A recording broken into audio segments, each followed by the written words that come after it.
सर्वांना एक गोष्ट सांगायची आहे की प्रत्येक पक्ष, प्रत्येक आघाडी, प्रत्येक युती किंवा जी लोक सिस्टीममध्ये असतात ते काहीतरी चांगलं करण्याचा प्रयत्न करत असतात. त्यामुळे प्रत्येकाची चूक काढण्याच्या भावनेनं कधी आपण एकमेकाकडे बघितलं नाही पाहिजे. ज्या गोष्टीचं इनिशिएटिव्ह ज्या पक्षानं घेतलेलं आहे, ज्या पार्टीने घेतलेलं आहे, त्याला कोणीतरी कंटिन्यू केलेलं असतं. मग काही गोष्टी करत असताना जर तुम्ही प्रत्येकाला विरोधाला विरोध करत गेलात तर मग त्या गोष्टी सक्सेस होण्याचा कल किंवा इंडेक्स त्याचा कमी होतो किंवा रेशिओ त्याचा कमी होतो. असंच झालंय भारतामध्ये स्टार्टअपच्या बाबतीमध्ये. एनडीएने स्टार्टअप्स जे युपीएने चालू केलं होतं त्याला कंटिन्यू केलं होतं चांगल्या पद्धतीनं. चांगले विजन्स, चांगले मिशन्स, चांगले टार्गेट, चांगलं मार्केट त्याच्यामध्ये आणण्याचा प्रयत्न एनडीएने केला होता. याचं क्रेडिट एनडीएने घेतलं. जे काम काँग्रेसनं केलं होतं त्याचं क्रेडिट घेण्याचा त्यांनी प्रयत्न केला, मान्य आहे. चांगलं काम करत होते त्यामुळे कोणाला दोष देण्यासारखं काहीच नव्हतं त्यामध्ये. पण जेव्हा स्टार्टअप्स जी लोक करत असतात, जे तरुण करत असतात, जे यंगस्टर्स त्याच्यामध्ये येत आहेत, त्या लोकांना स्टार्टअप्स करण्यासाठी अनेक गोष्टींचा रिसर्च करावा लागतो, स्टडी करावा लागतो आणि त्या माध्यमातून ते प्रोजेक्ट्स तयार होतात, त्याचे पेटंट्स घ्यावे लागतात, त्याचे रजिस्ट्रेशन्स करावे लागतात. अनेक प्रोसेस असतात. यासाठी पैसा लागतो आणि इतकं सगळं त्याच्यामध्ये घातल्यानंतर जेव्हा हे स्टार्टअप्स फेल होतात तेव्हा तो व्यक्ती, तो तरुण डिप्रेशनमध्ये जातो,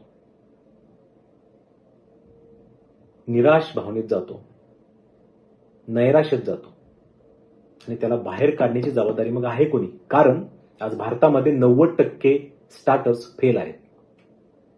मग तुम्ही या काल्पनिक जगामध्ये तरुणांना घेऊन जेव्हा जाता, स्टार्टअप्सच्या माध्यमातून तुम्ही त्यांना कंपन्या उभा करायला सांगता, स्टार्टअप्स उभा करायला सांगता, तेव्हा त्यांची जबाबदारी पण घेतली पाहिजे.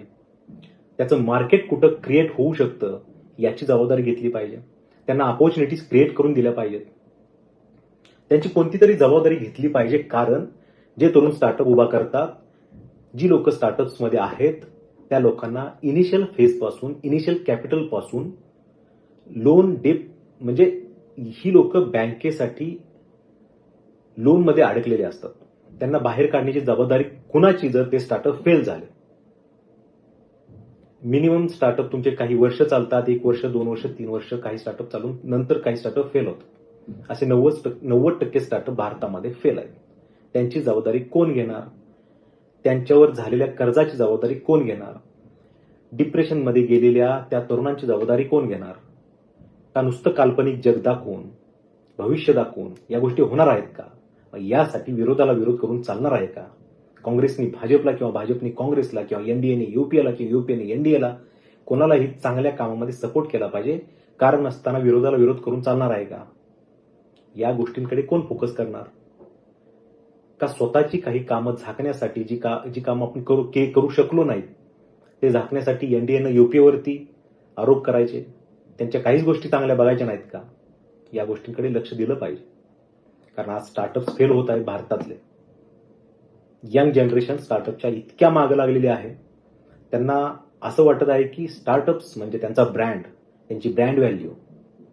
एका कंपनीचा ओनर ते स्वतःला प्रेझेंट करण्याचा ते प्रयत्न करत असतात आणि त्या माध्यमातून ते स्वतःला स्वतःची एक कंपनी उभा करत असतात.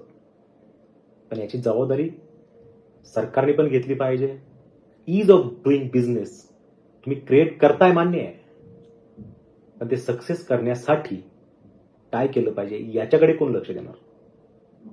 आणि म्हणून यासाठी काही गोष्टींवरती फोकस केला पाहिजे आणि ज्या चांगल्या गोष्टी घडत आहेत त्याला दोन्ही पार्टीतील लोकांनी चांगलं बोललं पाहिजे आपल्या यंग जनरेशनसाठी आणि पुढच्या पिढीसाठी. धन्यवाद.